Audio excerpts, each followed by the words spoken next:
First at 5, aviation meltdown. Every flight in the United States grounded for the first time since 9/11. At one point, more than 10,000 flights across the country were delayed or canceled. Take a look. Our cameras at Harry Reid just moments before planes started taking flight again.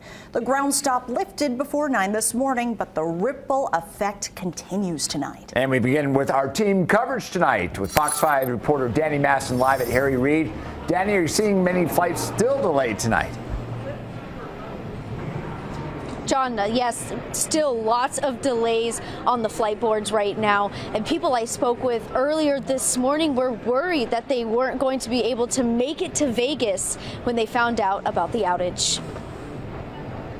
So this morning our flight was supposed to leave at 6 a.m. 6 a.m. turned into 11:30 a.m. for travelers Chad and Kelly Lewiston when trying to get from Minnesota to Vegas. And we boarded the plane and we sat for an hour on the plane. And then we were asked to exit the plane due to a FAA shutdown. The FAA's notice-to-air mission system that alerts pilots of conditions that could affect the safety of their flights experienced an outage that grounded thousands of flights starting at 3:30 Wednesday morning. I actually looked out and I saw one of the ground people put chocks back under the wheels, and I went, we're not going anywhere.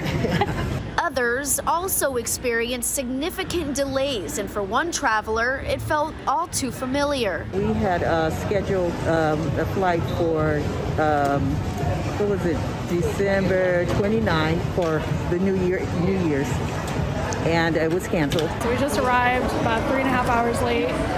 Everything's kind of screwed up. We were sitting on the runway for about 30 minutes trying to get into a spot. For Kelly and Chad, they are just glad they eventually made it to Vegas. Yeah, we were afraid because we didn't think that even if it's delayed or what canceled, we might not have a way to get home because of the weather. They canceled so many means of transportation in Minnesota. In terms of fixing the issue, the FAA's next steps will be to find the root cause of the system outage. Flights were cleared to start flying again shortly after 9 a.m., but again, still delayed flights at this hour. Reporting from Harry Reid, I'm Danny Maston, Fox 5 News, local Las Vegas.